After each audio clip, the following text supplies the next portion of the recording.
새해 첫날 우리에게 허락하신 하나님의 말씀은 시편 73편 26절로 28절입니다. 시편 73편 26절로 28절 구약성경 855면에 있습니다.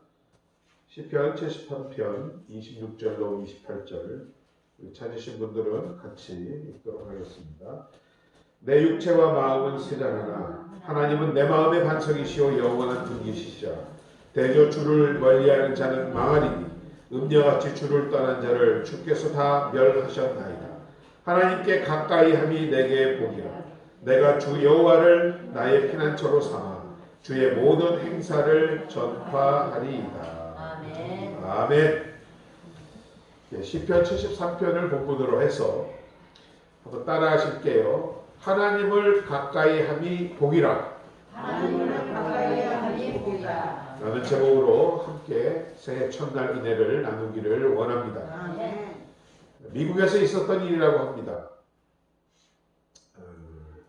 새벽 2시경에 아틀란타라는 지역이었다고 하는데 조용한 주택가 주차장에서 이제 아파트로 들어가려고 하는 한 여인에게 갑자기 총을 든 무장 괴한이 다가와서 그를 억류하면서 집으로 들어갔다고 합니다. 나중에 밝혀졌지만 이 괴한은 니콜스라고 하는 사람인데 법정에 출두하여 재판을 받던 중에 그를 지키고 감시하던 사람들의 청원 경찰에 총을 빼앗아 판사를 비롯한 4명을 그 자리에서 살해하고 도주한 사람이었습니다. 그리고 이 여인을 잡고 무려 7시간 동안 자기 집에서 억류하였던 그 여인의 집에서 억류하였던 사람이었습니다. 이 여인은 손발이 묶이고 공포 가운데 사로잡혀 있었지만 그 상황 가운데서도 마음속으로 침착하게 기도를 한 후에 먼저 기도한 후에 그 사람과 대화를 시작했다라고 합니다. 그리고 마침내 그녀의 말에 감동을 느낀 그 강도가 그 여인의 묶은 것을 풀어주자 이 여인은 이렇게 물어보았답니다.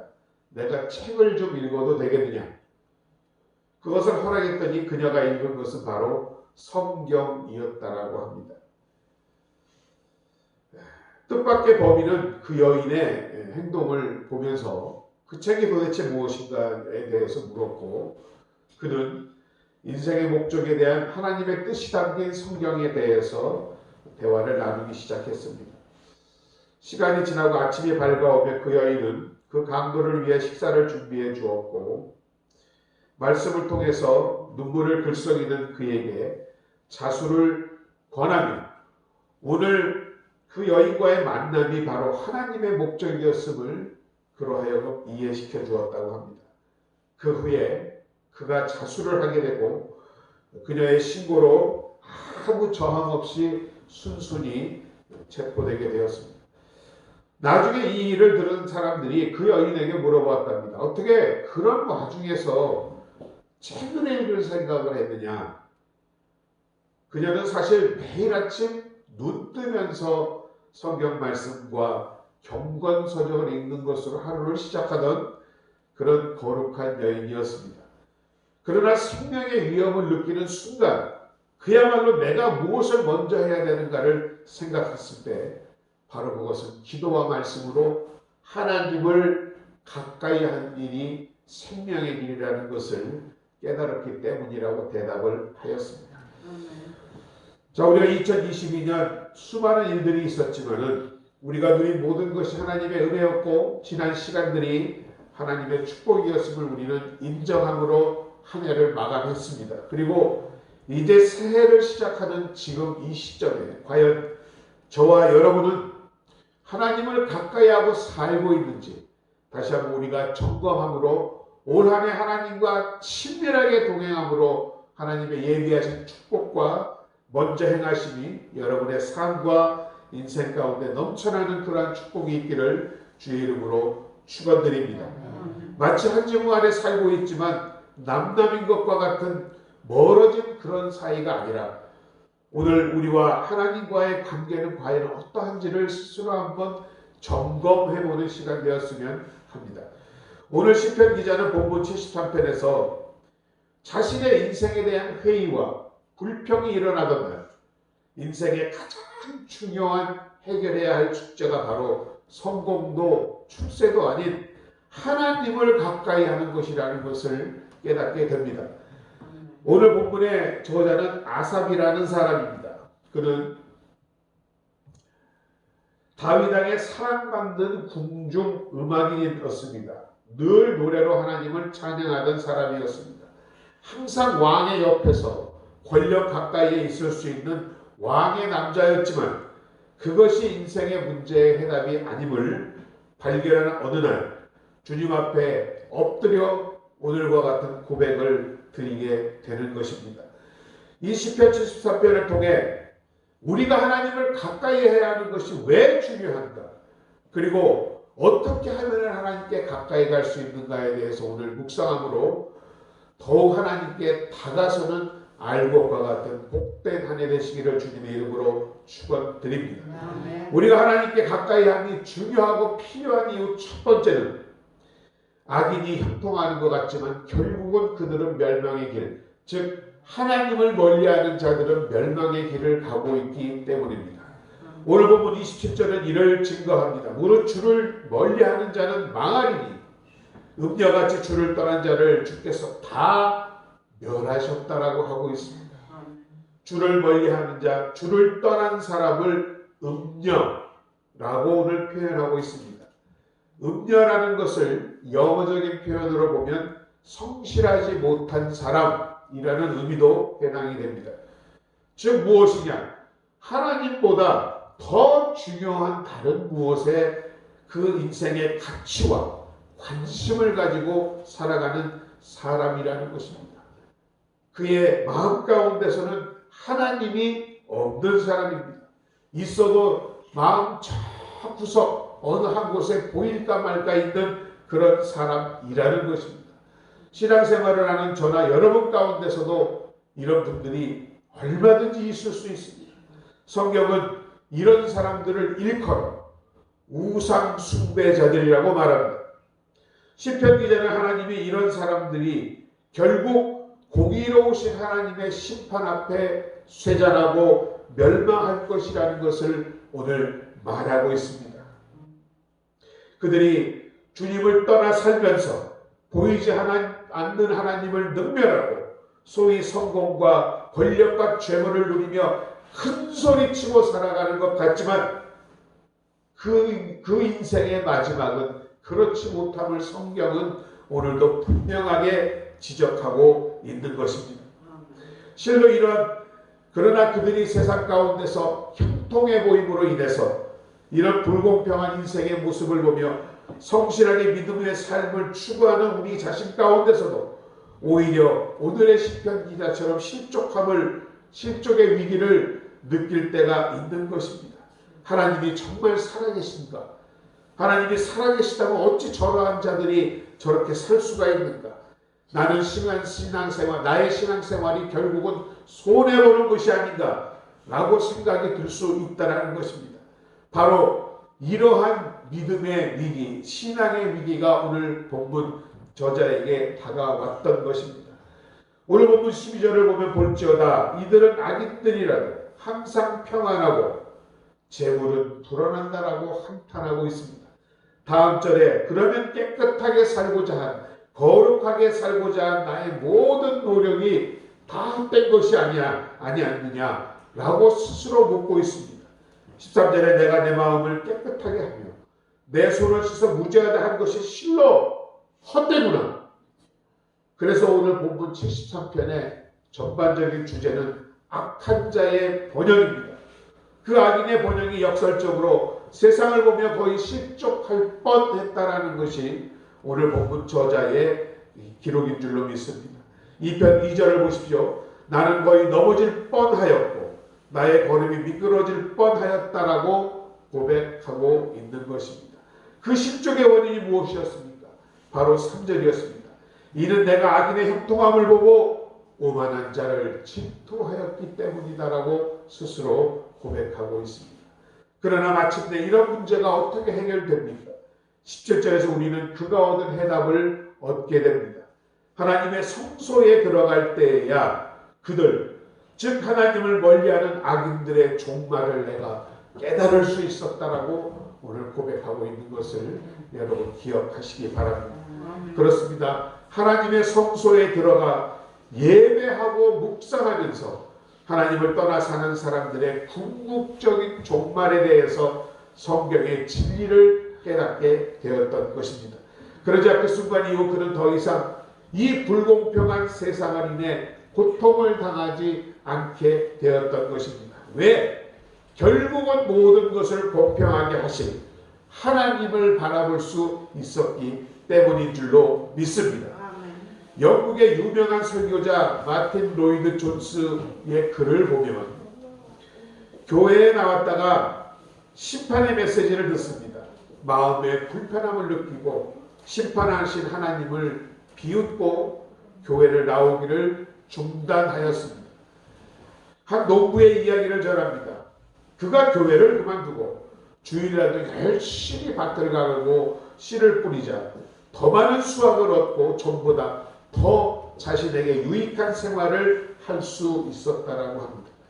어느 가을 추수 때에 다시 교회에 나와 큰 소리로 이렇게 말했다고 합니다. 내가 하나님을 버리고 살았지만 이것 보십시오. 결국 나는 더 큰 축복을 받았습니다. 당신들이 설교한 하나님의 심판은 근거 없는 말이 아니냐며 비아냥거리기 했습니다. 그때 그 교회 목사님께서 이렇게 말씀하셨다고 합니다. 하나님은 매 가을마다 결산하실 필요가 없습니다.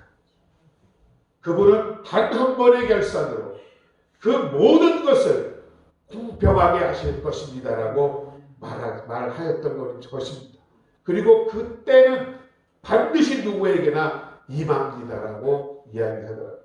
그렇습니다. 우리에게는 반드시 결산의 때, 심판의 날이 다가오고 있음을 우리는 늘 깨닫고 살아야 할 줄로 믿습니다. 바로 그날이 하나님을 멀리한 자들에게 하나님의 심판이 임하는 날이요, 하나님을 가까이 한 자들에게 영원한 영생이 주어지는 날인 것임을 깨닫는 복된 여러분들 되시기를 주의 이름으로 축원드립니다. 두 번째, 우리가 하나님을 가까이 해야 하는 이유는 오늘 본문과 같이 하나님을 가까이 함이 복이기 때문입니다. 28절입니다. 하나님께 가까이 함이 내게 복이라. 얼마나 아름다운 고백인지 모르겠습니다. 올 한 해 이 고백이 여러분의 고백이 되기를 주님의 이름으로 축원드립니다. 하나님께 가까이 함이 내게는 복입니다. 하나님께 가까이 함이 내게는 큰 은혜입니다. 하나님께 가까이 함이 내게는 축복인 줄로 믿습니다. 고백하며 올 한 해를 지내시는 여러분 되시기를 바랍니다. 이 세상을 살아가는 사람들을 관찰해보면 소위 누군가의 힘 있는 사람에게 접근하려고 시샘말로 줄대려고 애쓰는 사람들이 정말 많습니다. 윗선을 댄다 그렇게 얘기하지 않습니까? 근데 참으로 여러분 이해하기 우리 입장에서는 어려운 것은 인생의 가장 근본적인 이유요, 능력 있고 전능하신 분께는 왜 줄을 대지 않는지를 참 우리는 이해할 수가 없습니다. 그것이 궁금합니다. 그분이 보이지 않아서 그분의 존재를 믿지 아니하기 때문에, 아니면 그분을 가까이 하는 방법을 모르기 때문에 그런 것이 아닐까요? 그분의 존재를 아는 우리는 그러하기 때문에 하나님께 가까이 하는 것은 지극히 당연하고 당연한 일인 줄로 믿습니다. 성경은 하나님을 가까이 하려면 먼저 우리에게 그분을 가까이 하고자 하는 소망, 사모함이 있어야 한다라고 가르치고 있는 것입니다. 결국 우리의 마음인 것입니다. 야고보서 4장 8절을 보면 하나님을 가까이 하라, 그리하면 너희를 가까이 하시리라. 하나님은 언제나 준비가 되어 계시는 줄을 믿습니다. 여러분이 가까이함을 소망하고 결단만 하면 주님께서 찾아오시고 임재하신다는 경험을, 임재의 증거를 여러분들에게 나타내 주실 줄로 믿습니다. 야고보서 4장 8절 말씀에 하반부를 주목하시기 바랍니다. 죄인들아 손을 깨끗이 하라. 두 마음을 품은 자들아 마음을 성결하게 하라. 바로 이 죄, 하나님으로 비롯되지 못한 우상 숭배와 여러 가지 세상에 대한 욕망들이 하나님과 나 사이를 가로막는 장애물임을 이 시간 깨닫기 바랍니다. 우리가 가까이 오고자 하는 그분은 거룩하신 분이신 줄로 믿습니다. 그래서 그에게 나아가고자 사모하고 마음을 정하는 사람들은 자신의 죄의 문제에 대해서 정직할 것을 요구하고 있다라는 것입니다. 우리가 교회를 출석하고 믿음을 가지고 있어도 과연 여러분 안에 참으로 주님을 믿고 구원을 받았다는 사실을 확증하고 계신지요? 그 확증이 없으면 올 한해 다시 한번 십자가를 밟으면서 그것을 먼저 확증하시는 여러분 되시기를 주의 이름으로 축원드립니다. 우리 죄를 담당하고 죽으신 그 피를 통하여 우리가 대속함을 받았음을, 그 피에 우리가 존재하는 것임을 다시 한번 올바로 쳐다보는 여러분 되시기를, 그리하여 그의 용서와 자비를 받아들이시는 여러분 되시기를 주의 이름으로 축원드립니다. 그것이 바로 우리의 구원의 첫 번째 경험인 줄로 믿습니다. 구원받은 그리스도인으로, 그러나 주님과의 교제를 소홀히 함으로 하나님의 관계가 멀어졌다면, 이제 주님과의 교제를 통하여서 소홀하게 된 소홀하게 만든 원인이 무엇인지를 다시 한번 깨닫는 여러분 되시기를 주의 이름으로 부탁을 드립니다. 여러분, 매일 보는 사람과 어쩌다 보는 사람, 어떤 쪽이 더 말이 많을 것 같습니까?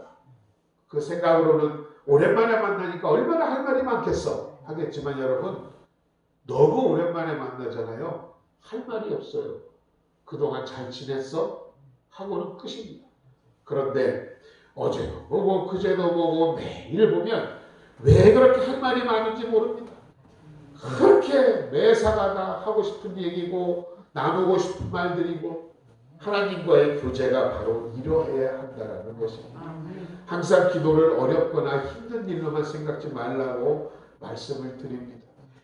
갑자기 어떤 문제로 인하여 마음에 심란하거나 좌절이 올 때 그 자리에서 그냥 눈 감고 속으로 기도하세요. 아버지, 나에게 이러한 염려와 걱정이 다가옵니다. 주님께 맡깁니다.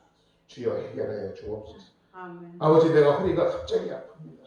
내가 손을 얹고 기도하니 치료의 하나님, 나를 치료하여 주옵소서. 이것이 진짜 중심으로 드리는 기도인 줄로 믿습니다. 이러한 기도로 채워나가시는 여러분 되시기를 주의 이름으로 축원드립니다. 늘 옆에 계신 하나님께 말을 거세요. 그럼 하나님께서 그 말을 들으시고 여러분을 기억하시고 여러분의 문제 가운데 행하시고 이루어 주시고 함께하여 주실 줄로 믿습니다. 그 믿음이 하나님께 가까이 나아가는 시작인 것을 이 시간 깨닫는 복된 여러분 되시기 바랍니다. 요한일서는 실제로 이런 주님과의 교제의 회복을 위하여 쓰여진 편지입니다. 요한일서 1장 9절의 말씀 우리가 잘 알지만 한번 보시면, 만약 우리가 죄를 자백하면 그는 미쁘시고 의로우사 우리 죄를 사하시며 우리를 모든 죄에서 깨끗하게 하신다라고 하였습니다. 조건은 자백입니다. 먼저 하나님께 말을 거는 것입니다. 또한 요한일서 5장 21절을 보면, 자녀들아 너희 자신을 지켜 우상에서 멀리하라. 하나님보다 우선되는 것은 버리는 것이 하나님과의 교제를 원활하게 하는 일인 줄로 믿습니다. 우상의 정의 너무도 잘 알지요. 하나님과 나를 가로막는 모든 것이 다 우상입니다. 하나님보다 먼저 앞서는 모든 것이 다 우상입니다. 그것이 물질이 될 수도 있고 남편이 될 수도 있고 아내가 될 수도 있고 자녀가 될 수도 있고 나의 인생의 목적이 될 수도 있고, 하나님보다 앞선 것은 모두 우상임을, 그리하여 하나님과의 교제를 방해하는 모든 것들, 하나님으로 비롯되지 못하는 모든 것들을 여러분의 삶과 마음 가운데서 몰아내시는 복된 한 해 되시기를 주님의 이름으로 축원합니다. 그리하면 하나님의 임재가 여러분도 모르는 사이에 여러분의 삶 가운데서 체험되고 경험되어지며 하나님과의 친밀함이 다시 회복되어질 줄로 믿습니다. 먼저 하나님을 사모하고 가까이 함을 열망하십시오. 하나님의 영광이 여러분의 삶 가운데에 여러분의 심령의 전에 가득할 것입니다. 능력의 하나님을 가까이함을 사모하십시오. 하나님께서 그 능력으로 여러분이 역경을 이기고 시련을 이기는 승리하는 인생을 살게 하실 줄로 믿습니다. 사랑의 하나님을 가까이 하시기 바랍니다. 하나님의 깊고 크신 사랑이 여러분 마음 깊은 곳까지 감동의 파도를 일으키실 줄로 믿습니다. 거룩하신 하나님을 가까이 하십시오. 하나님의 거룩함을 통하여 여러분 인생의 공의함과 당당함으로 하나님 앞에 바로 서는 그러한 복이 있을 줄로 믿습니다. 세 번째로 우리가 하나님을 가까이 해야 하는 이유, 하나님의 복음을 전파하기 위해서라고 오늘 본문은 결론을 짓고 있습니다. 28절 하나님께 가까이 함이 내게 복이라. 내가 주 여호와를 나의 피난처로 삼아 주의 모든 행적을 전파하리이다. 그렇습니다. 여러분, 복음은 하나님이 우리를 위하여 베푸신 희생과 사랑의 증거입니다. 그러하기에 그 희생과 사랑의 증거를 더욱 깊이 우리가 체험하고 믿을 때에 그것을 분명히 나누어주고 전파하게 되어 있는 것입니다.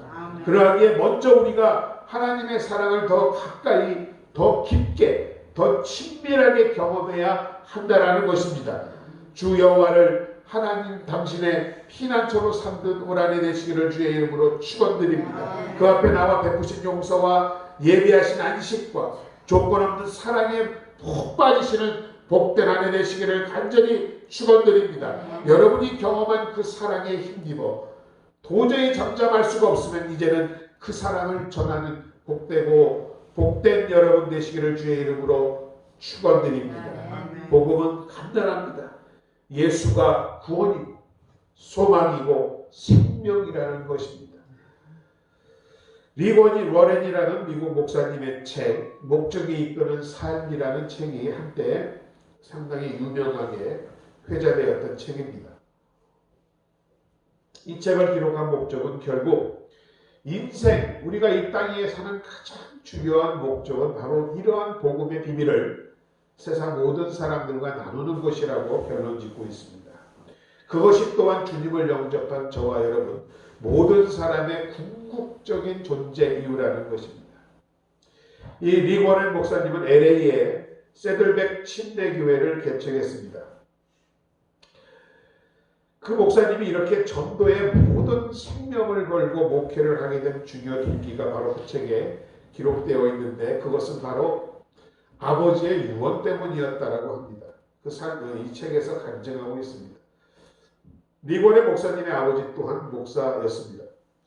유명하고 출세한 세상이 알아주는 목사는 아니었지만 평생 복음이 미치지 못한 곳을 미 전도 지역을 순회하면서 작은 교회들을 세우고 또 건축하는 일에 평생을 헌신한 분이었다라고 합니다.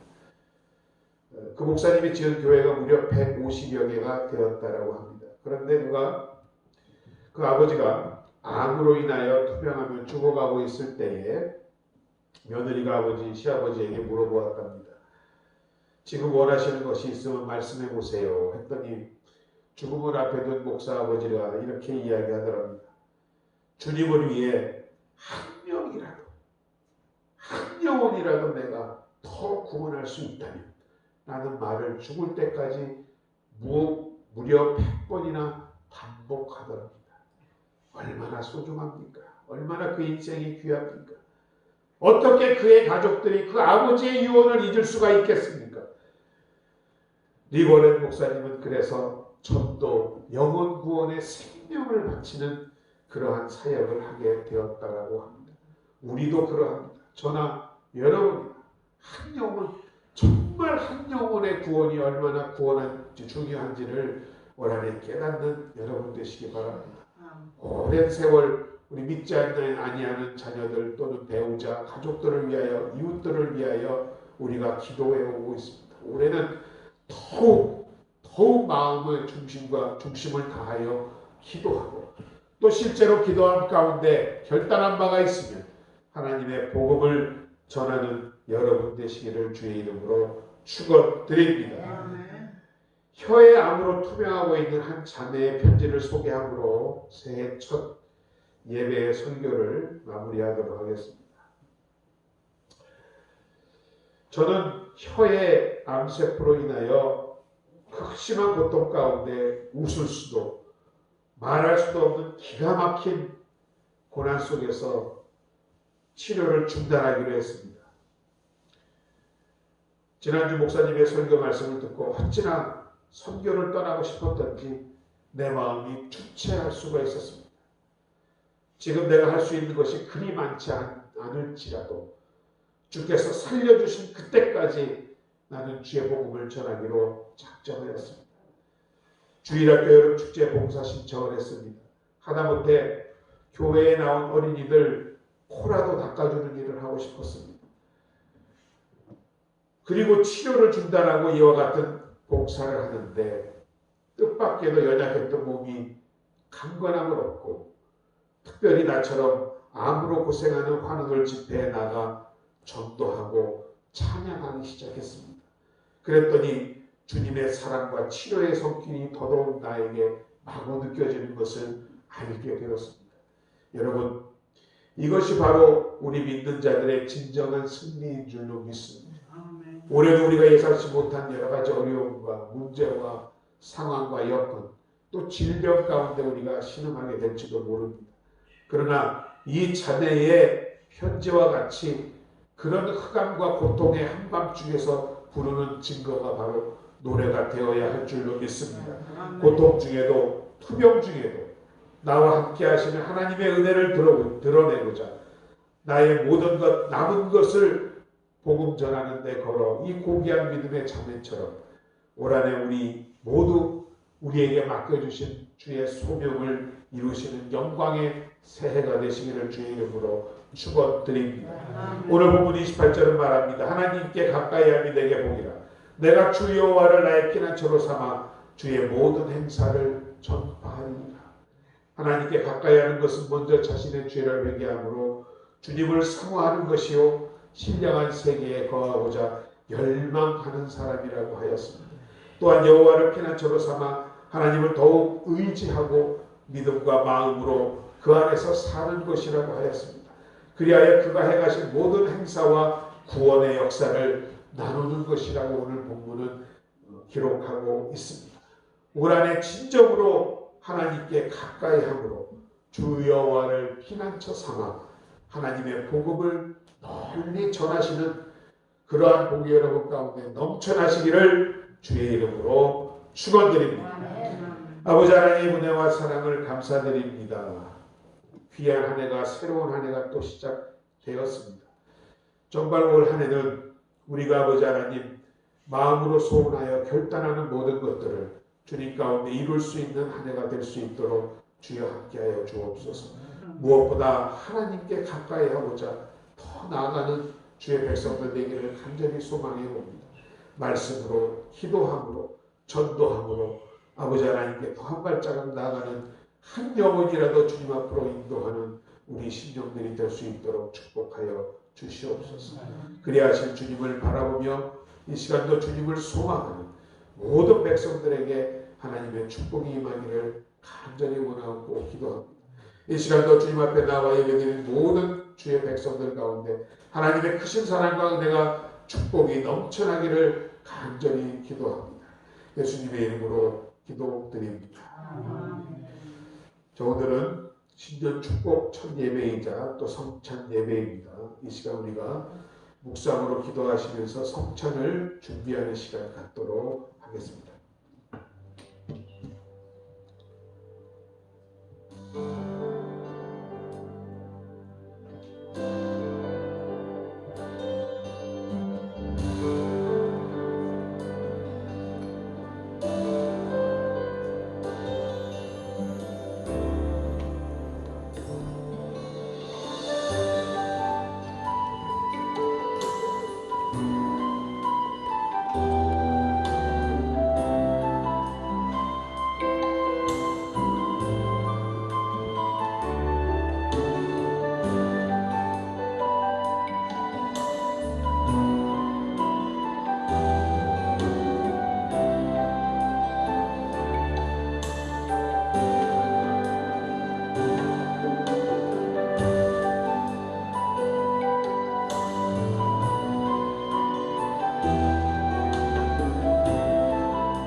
내가 너희에게 전한 것은 주께 받은 것이니 곧 주 예수께서 잡으시던 밤에 떡을 가지사 축사하시고 떼어 이르시되 이것은 너희를 위하는 내 몸이니 이것을 행하여 나를 기념하라 하시고 식후에 또한 그와 같이 잔을 가지시고 이르시되 이 잔은 내 피로 세운 새 언약이니 이것을 행하여 마실 때마다 나를 기념하라 하셨으니 너희가 이 떡을 먹으며 이 잔을 마실 때마다 주의 죽으심을 그가 오실 때까지 전하는 것이니라. 그러므로 누구든지 주의 떡이나 잔을 합당하지 않게 먹고 마시는 자는 주의 몸과 피에 대하여 죄를 짓는 것이니라. 사람이 자기를 살피고 그 후에야 이 떡을 먹고 이 잔을 마실지니 주의 몸을 분별하지 못하고 먹고 마시는 자는 자기의 죄를 먹고 마시는 것이니라. 주님 잡히시던 날 밤 제자들에게 떡을 떼어 나눠주시고 잔을 주신 그 의식을 오늘 이 시간 주님의 명령에 따라 준비하여 싸우니 성령께서 이 가운데 함께하여 주옵소서. 우리가 떼는 떡으로 그리스도의 몸에 참여하고 나누는 잔으로 보혈에 참여하고자 하오니 이 떡을 먹고 이 잔을 마실 때마다 그리스도의 고난에 동참하는 우리 되게 하여 주옵소서. 이 시간 은혜를 분별하지 못하고 살아온 우리의 삶을 회개하오니 성찬을 통하여 더욱 믿음과 영육이 강건해지고 그리스도의 모습을 닮아가게 하여 주옵소서. 신년 성찬주의를 맞아 우리 모든 죄를 용서하시고 다시 새롭게 주님을 믿는 믿음으로 세상을 이기는 우리 되게 하여 주옵소서. 나를 위하여 십자가에 죽으신 예수 그리스도의 고난을 기억하며 더욱 주님의 사랑을 의지하며 나아가는 우리 모두가 되게 하여 주시옵소서. 예수님의 이름으로 기도드립니다. 찬송가 281장 찬양하시면서 성찬을 나누도록 하겠습니다.